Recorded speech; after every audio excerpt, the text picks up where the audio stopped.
Hi, I'm Carol Porter, Education Director for Clover Needlecraft, and today we're going to show you how to make Kanzashi flowers. Kanzashi is a traditional art form from the Japanese to make flowers that the geisha used to wear. And we have three different styles. We have the pointed in large and small, we have the rounded in large and small, and we also have the pleated, which is in large and small and can be used either from the front side or the back side, which makes a really interesting look both ways. We're going to show you ways to bring this into your fashion accessories for today. I want to talk to you a little bit about fabric before we get started. Certainly your batiks are great to use because of the color saturation and the coloration that goes along the surface of the fabric. Any of your printed fabric 100% cottons are very nice as well. Certainly chiffon is nice. It's a very soft look when you get done. Dupioni silk is very elegant. If you're lucky enough to get a little piece of kimono, that makes a beautiful traditional looking Kanzashi flower. And then printed chiffon is always really nice to give good coloration to your piece. We also have buttons, and usually we'll end with putting a button in the center or a yo-yo or a bead. I'd like to show you how to use our Kanzashi templates. This particular one is for the pointed flower, and I'm using the large one. What you're going to be doing is folding your fabric in half to begin, and that fold is going to sit right down inside the template. And you'll notice that there's a little notch at the top. That, for me, is the indicator of the front side. You'll place your fabric in there and just give it a little click. That holds the template and the fabric together. The next thing you're going to do is trim your fabric to the template.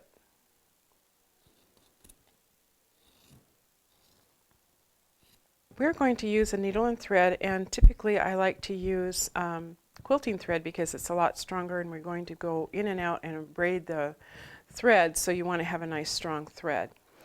This might not be able for you to see this on the camera, but on the template there are numbers 1, 2. We're going to start from the back and come up through hole number 1, and we're going to go across to number 2. The next place is, of course, number 3. From the back to the front, again, we're going to 3 and across to 4. Now, interesting thing about these templates is wherever we are going from one number to the next, there's not a place that your thread is going to get hung up. So all these areas are clear spots for your thread to lay down nice and flat. If in fact you do go over part of the template, you will sew the template in, and that's a big mistake.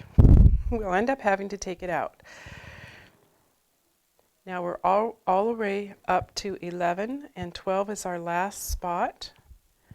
When we get to 12,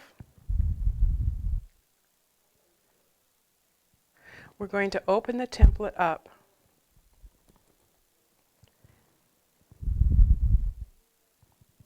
and lift our fabric out. You can see where your stitching is now very clearly. I hold my hand right at the top because the fabric is going to automatically fold as we pull on the threads.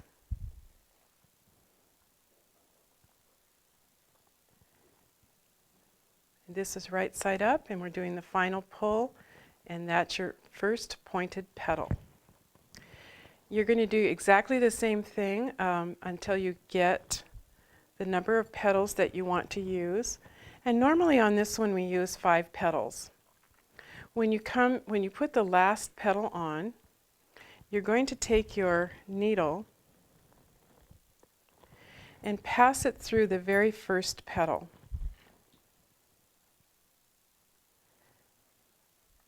Just as though you were going to string petal number 1 on again.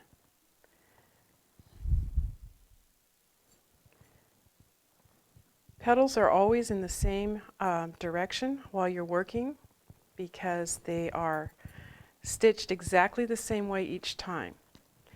Now when we pull up on that in the gathering thread, we're going to complete our flower. You'll tie that off, and then you'll make the choice of what you want to put in the center. For instance, a button. Could be a bead, or it could be a yo-yo. In this case, we put a button on the front and we put a yo-yo on the back so that there's a nice landing pad for to sew it onto a headband or put it onto a pin back. The template we just finished is the pointed one, and the pleated one are both done with the fabric folded in half. But the interesting thing that we have to remember is that to do the rounded one, instead of folding in half, we're going to be folding on the bias.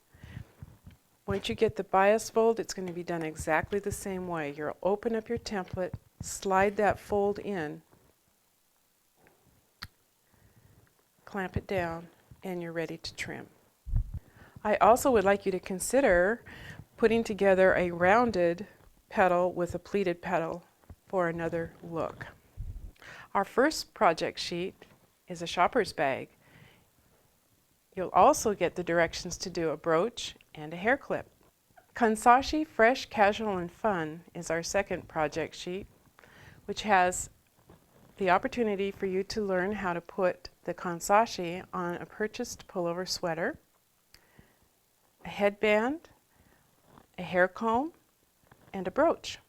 Our final project sheet is called Faux Fashion, which has a belt, a cuff, and a very stylish necklace. We're showing today the lighter version of these with 2 necklaces and a pin.